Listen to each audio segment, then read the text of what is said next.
ಇಲ್ಲ, ರಾಜ್ಯಾಧ್ಯಕ್ಷದ ಈಗ ಪ್ರಶ್ನೆನೇ ಇಲ್ಲ. ಅದೇ ರಾಜ್ಯಾಧ್ಯಕ್ಷದು ನಮ್ಗೆ ಯಾವ ಅಧಿಕಾರನೂ ಕೂಡ ನಿಖಿಲ್ ಕುಮಾರಸ್ವಾಮಿ ಅವ್ರಿಗೆ ಅಪೇಕ್ಷೆಯಿಂದ ಮಾಡ್ತಾ ಇರ್ತಕ್ಕಂಥ ಕಾರ್ಯಕ್ರಮ ಅಲ್ಲ ಇದು. ಇದು ಪಕ್ಷದಲ್ಲಿ ನಮ್ಮ ಪಕ್ಷದಲ್ಲಿ ಇರ್ತಕ್ಕಂಥ ಪ್ರಾಮಾಣಿಕ ಕಾರ್ಯಕರ್ತರು ಇವತ್ತು ಯಾವ ಪಕ್ಷದಲ್ಲೂ ಸಿಗಕ್ಕೆ ಸಾಧ್ಯ ಇಲ್ಲ. ಅಷ್ಟು ನಿಷ್ಠೆಯಿಂದ ನಮ್ಮ ಪಕ್ಷವನ್ನು ಉಳಿಸಿ ಬೆಳೆಸಿ ಇಲ್ಲಿವರೆಗೂ ತಂದಿರ್ತಕ್ಕಂಥವ್ರೆ ನಮ್ಮ ಕಾರ್ಯಕರ್ತರು. ದೇವೇಗೌಡರ ಕಾಲದಿಂದ ಇರ್ಬೋದು, ಕುಮಾರಣ್ಣನ ಕಾಲದಿಂದ ಇರ್ಬೋದು, ಈಗ ನಿಖಿಲ್ ಕಾಲದಲ್ಲೂ ಇರ್ಬೋದು. ಆದ್ದರಿಂದ ಇವತ್ತು ಕಾರ್ಯಕರ್ತರನ್ನೆಲ್ಲ ಕೂಡ ಒಟ್ಟಾಗಿ ತಗೊಂಡು ಇವತ್ತು ಪಕ್ಷವನ್ನು ಸದೃಢವಾಗಿ ಬೆಳೆಸೋ ನಿಟ್ಟಿನಲ್ಲಿ ಈ ಒಂದು ಯೋಜನೆ ಬಿಟ್ಟರೆ ಖಂಡಿತ ಇದರಿಂದ ಯಾವುದೇ ಅಧಿಕಾರದ ಆಮಿಷಕ್ಕೆ ನಿಖಿಲ್ ಕುಮಾರಸ್ವಾಮಿ ಅವರು ಹೋಗಿಲ್ಲ ಅಂತ ಹೇಳಲಿಕ್ಕೆ ಬಯಸ್ತೀನಿ. ರಾಜಕೀಯ ನಿಂತ ನೀರಲ್ಲ. ಸೋಲು ಗೆಲುವು ಎರಡೂ ಕೂಡ ಸಹಜ. ರಾಜಕಾರಣದಲ್ಲಿ ಜನಾಭಿಪ್ರಾಯನೇ ಅಂತಿಮ.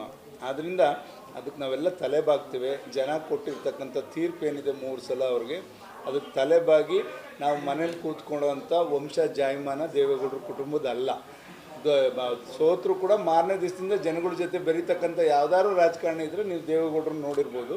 ಆದ್ದರಿಂದ ಅದೇ ರೀತಿಯಲ್ಲಿ ಇವತ್ತು ನಿಖಿಲ್ ಕುಮಾರಸ್ವಾಮಿ ಅವರು ಕೂಡ 3 ಸಲ ಸೋತಿದ್ದೀನಿ ಅಂತಕ್ಕಂಥದ್ದು ಏನೋ ಹಿಂಜರಿಕೆ ಇಲ್ಲದ ರೀತಿಯಲ್ಲಿ ಇವತ್ತು ರಾಜ್ಯದಲ್ಲಿ ಪ್ರವಾಸವನ್ನು ಹಮ್ಮಿಕೊಂಡಿದ್ದಾರೆ. ಖಂಡಿತ ಇವರು ಉತ್ತಮ ರೀತಿಯಲ್ಲಿ ಎಲ್ಲರನ್ನೂ ಕೂಡ ಸಂಘಟಿಸಿ ಎಲ್ಲರನ್ನೂ ವಿಶ್ವಾಸಕ್ಕೆ ತಗೊಂಡು ಪಕ್ಷವನ್ನು ಸದೃಢವಾಗಿ ಬೆಳೆಸ್ಕೊಂಡು. ಇಲ್ಲ, ರಾಜ್ಯಾಧ್ಯಕ್ಷದ ಈಗ ಪ್ರಶ್ನೆನೇ ಇಲ್ಲ. ಅದೇ ರಾಜ್ಯಾಧ್ಯಕ್ಷದು ನಮ್ಗೆ ಯಾವ ಅಧಿಕಾರನೂ ಕೂಡ ನಿಖಿಲ್ ಕುಮಾರಸ್ವಾಮಿ ಅವ್ರಿಗೆ ಅಪೇಕ್ಷೆಯಿಂದ ಮಾಡ್ತಾ ಇರ್ತಕ್ಕಂಥ ಕಾರ್ಯಕ್ರಮ ಅಲ್ಲ ಇದು. ಇದು ಪಕ್ಷದಲ್ಲಿ ನಮ್ಮ ಪಕ್ಷದಲ್ಲಿ ಇರ್ತಕ್ಕಂಥ ಪ್ರಾಮಾಣಿಕ ಕಾರ್ಯಕರ್ತರು ಇವತ್ತು ಯಾವ ಪಕ್ಷದಲ್ಲೂ ಸಿಗಕ್ಕೆ ಸಾಧ್ಯ ಇಲ್ಲ. ಅಷ್ಟು ನಿಷ್ಠೆಯಿಂದ ನಮ್ಮ ಪಕ್ಷವನ್ನು ಉಳಿಸಿ ಬೆಳೆಸಿ ಇಲ್ಲಿವರೆಗೂ ತಂದಿರ್ತಕ್ಕಂಥವ್ರೆ ನಮ್ಮ ಕಾರ್ಯಕರ್ತರು. ದೇವೇಗೌಡರ ಕಾಲದಿಂದ ಇರ್ಬೋದು, ಕುಮಾರಣ್ಣನ ಕಾಲದಿಂದ ಇರ್ಬೋದು, ಈಗ ನಿಖಿಲ್ ಕಾಲದಲ್ಲೂ ಇರ್ಬೋದು. ಆದ್ದರಿಂದ ಇವತ್ತು ಕಾರ್ಯಕರ್ತರನ್ನೆಲ್ಲ ಕೂಡ ಒಟ್ಟಾಗಿ ತಗೊಂಡು ಇವತ್ತು ಪಕ್ಷವನ್ನು ಸದೃಢವಾಗಿ ಬೆಳೆಸೋ ನಿಟ್ಟಿನಲ್ಲಿ ಈ ಒಂದು ಯೋಜನೆ ಬಿಟ್ಟರೆ ಖಂಡಿತ ಇದರಿಂದ ಯಾವುದೇ ಅಧಿಕಾರದ ಆಮಿಷಕ್ಕೆ ನಿಖಿಲ್ ಕುಮಾರಸ್ವಾಮಿ ಅವರು ಹೋಗಿಲ್ಲ ಅಂತ ಹೇಳಲಿಕ್ಕೆ ಬಯಸ್ತೀನಿ.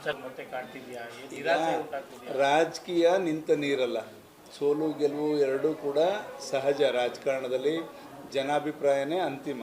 ಆದ್ದರಿಂದ ಅದಕ್ಕೆ ನಾವೆಲ್ಲ ತಲೆಬಾಗ್ತೇವೆ. ಜನ ಕೊಟ್ಟಿರ್ತಕ್ಕಂಥ ತೀರ್ಪು ಏನಿದೆ 3 ಸಲ ಅವ್ರಿಗೆ, ಅದಕ್ಕೆ ತಲೆಬಾಗಿ ನಾವು ಮನೇಲಿ ಕೂತ್ಕೊಳ್ಳೋವಂಥ ವಂಶ ಜಾಯಮಾನ ದೇವೇಗೌಡರ ಕುಟುಂಬದ ಅಲ್ಲ. ಸೋತರು ಕೂಡ ಮಾರನೇ ದಿವಸದಿಂದ ಜನಗಳ ಜೊತೆ ಬೆರೀತಕ್ಕಂಥ ಯಾವ್ದಾದ್ರು ರಾಜಕಾರಣ ಇದ್ದರೆ ನೀವು ದೇವೇಗೌಡರನ್ನ ನೋಡಿರ್ಬೋದು.